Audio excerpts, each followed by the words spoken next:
So one of my questions is, were some of the projects that you've done that were failures was due to the lack of communication from the client? Because there would be situations where it's like the client did not express to me fully what they wanted.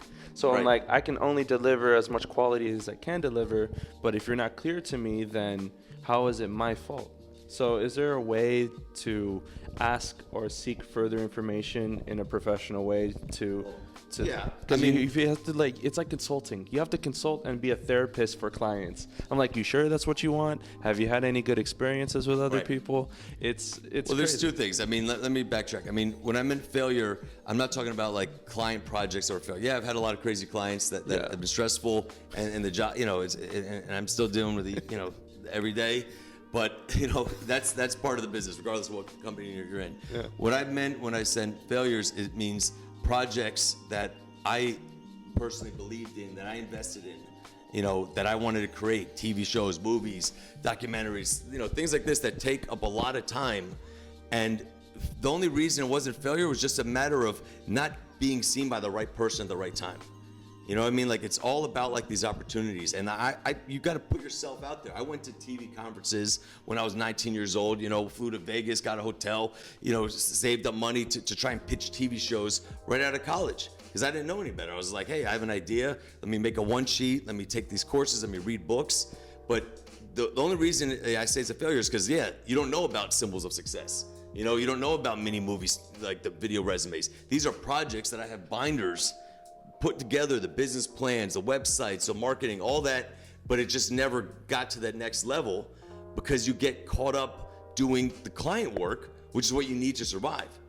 You see, so there's this there's this dichotomy here of the whole thing of doing work to make a living, but then doing your passion projects because that's what you believe in. But there's only a certain amount of time that you can invest towards that before you start realizing, shit, I got no more money coming in. See, so the older I get, now I start looking back at other things that I've done, and then I say, okay, well, now I'm in a little better position to manage time and money and say, okay, if I want to make a TV show, I don't need to quit everything else I'm doing, but I still need to keep pursuing and still make the calls and creating content.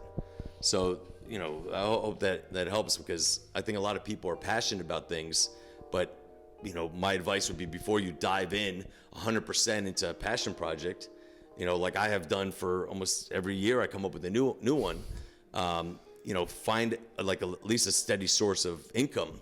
So you could say, hey, I have a couple clients. I'm going to film these 4 events a month. That's going to help me cover my rent. I'm going to do a side job. I worked at pizzerias. I worked at Baskin Robbins. I worked at stockbrokers. I did a dozen different jobs along the way. I worked at Apple Store, the first Apple Store, when it opened the Boca Mall. I wish I sold everything and bought Apple stock, in '98, when it was before the iPhone. Fuck the iPhone. It was before the iPod. This was when they just sold computers in the retail store. Wow. And then they announced the iPod, the first one. And then that was when they started hiring people to work in the store for the winter season. So that was like my first retail experience, but I only worked there because they made me like the computer video guy expert. So when older people would come in the store in Boca, hey, I got a computer, how do I use it? I would be the one giving them lessons. But, in retrospect, the iPod changed the whole game. And you can't go back in time. But the reason I did work there was because I got a 20% employee discount, so I could buy my first Apple Mac Pro, which is sitting over there, the big tower one, but that was the best thing that they used to make professional productions. Yeah. And this is 20 years old. I was like, shit, that's the computer I see being used to make the movies and TV shows I want to make. I'm going to do whatever it takes to get that. So if it meant working at the mall to get a discount to buy the computer, that's what I did. Wow. Were there any teachers or professors that just they saw the passion that you had within and then tried to support it to the best of your abilities, or it's just like it doesn't matter what anybody said, my family would they gave me good discipline, right? And I was aware of where we were, because awareness is something that Gary Vee talks about, where it's just I know what's my surroundings and I'm going to do the best I can. Were there, like I said, for instance, professors or teachers that encouraged you or discouraged you and you wanted to prove them wrong? Did anybody fuel the fires besides your family? I mean, I had a lot of good teachers. I mean, I'm not, I think when you know, you have these projects and, you know, like experimental film and, you know, like they help like kind of guide you a little bit, but, you know, at the end of the day, like they're doing their job. They have a lot of students. You know, I don't have like a particular like mentor that took me under their wing and said, hey, here's how the business works.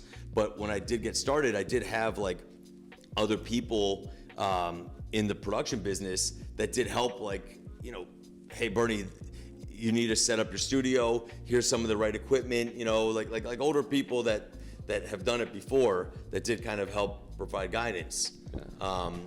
And then you just like, I really just learned a lot of the shit myself. I mean, really, like, you know, I mean, I did weddings, you know, I did bar mitzvahs, I did adult videos, you know, editing, like all kinds of shit just to get the experience needed so I could get that money, so I could buy the next equipment. And I think that's the cycle that a lot of people are in. You know, like you pay them and then they say, hey, Bernie, look, I got this new, and you know, you do it. A lot of my guys, I send them some money. The next day, hey, I got the new Mavic, I got the new drone. And I love that stuff.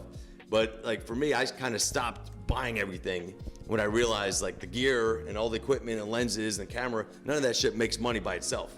You know, it could be, I could have $1 billion of equipment sitting right behind me and have zero income coming in unless I had a way to market myself and my services to people that are willing to pay you money for what you do. Yeah.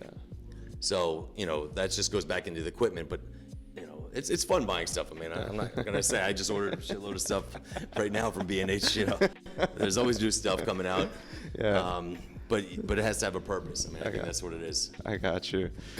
So it's very interesting because some people that when they do get that income or they do get those, if they do get that income, they spend it on other stuff, but you are encouraging when it comes to reinvesting in your own business because you're going to do more of it anyway. So you try to get the best and try to make it the easiest for you to deliver the best.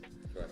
Yeah. Well, and not just reinvesting in your business, reinvesting in marketing, in a good website, in press releases, in email templates, you know what I mean, in CRMs and client management systems. Like reinvest in ways that can systemize and make your business easier to run. That to me is more important. And forget the equipment, forget the software. Invest in other people. Find good people that you want to be, you know, to work with, that you trust, that are reliable, they show up on time, they get the job done, and that they can help represent you and your company, you know, even when you're not there. Yeah. Oh man. And I just wanted to make a mention, we got just a slideshow here. Here's a technical note. We tried to spend it for 20 minutes, get a MacBook to play AirPlay, a slideshow of other stuff. That you've done. You know? So this just right here is just the stuff from Marine Video Production, but it's just really like a new business, really. Like in the last 2 years, we've been doing a lot of boat photo shoots and videos, but that still is not, you know, that's just like a niche that I saw that I was able to, you know, and lucky to get involved with. But the majority of the business I do is corporate videos, commercials, testimonials, stuff like that. So you don't always do exactly what it is that you want to do. You're disciplined and diverse in doing other types of video productions that people need. Yeah, because it's not just one thing that's going to do it. It's a lot of small things that build up to the big things, that build up your brand, that build up your reputation. Yeah, and I mean, it might look glamorous, like, oh, you film yachts all day. Da, da. It's like, yeah, that sounds great, but it's like anything, you know what I mean? Like, people are budget conscious, you know, people expect a lot for their money. There's a lot of freelance people out there that have really no big expenses or overhead, so they'll say, hey, I got a camera, I'll do it for free, I'll do it for very cheap. So there's a lot of things that help, that are, you know, driving the cost in the industry down. It's to me, it's not a good thing offering services for free. But you have to, it's like a contradiction though, because in the beginning, it's like I needed the opportunity to build the relationships. But now that you've reached such a professional status and you've been doing it for so long, it's like, yeah, it's great, but I wish that you, the creative, represented yourself well so you can be compensated better, because these people that are business oriented and budget conscious, they want to take advantage of it. They'll take advantage of it. And I think the best thing is if you have a real desire to go out and make videos about cars or boats or homes or anything, find someone like me, find another production company and say, hey, look, let me intern with you. Let me show you what I could do. Because there's a lot better chance that you're going to make more money working with me than you are just going and getting taken advantage of by everyone in the business. Yeah. Because people are out there, they say, oh, I gotta get this guy here, he'll go out and shoot this thing and spend 3 days and a week editing it, here's $100. Like that's not a way to make a business either. I mean, I'd rather give you $500 for helping me on a $5,000 shoot, you know, but at least you're now doing something that you like doing, and you're still putting your value to work for the clients that you want to have, but you're doing it through someone who has 20 years in the business doing this. Yeah. So I benefited from that. Yeah. And we still have the relationship. Yeah. Yeah. So just figuring it out. So yeah. Don't try and do everything on your own. That's what I'm saying. I mean, it's like if you think like, oh, look, I'm young, I'm hungry, I could go out and do this.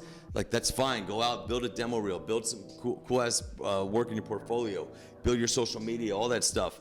But if you want to really learn like the business end of things and see how it's done, intern, get a freelance job, start working with other producers and people out there, because they're the ones that are going to help take you under their wing and show you, you know, how it goes. And I believe all ships rise together. I mean, it's a true saying. So.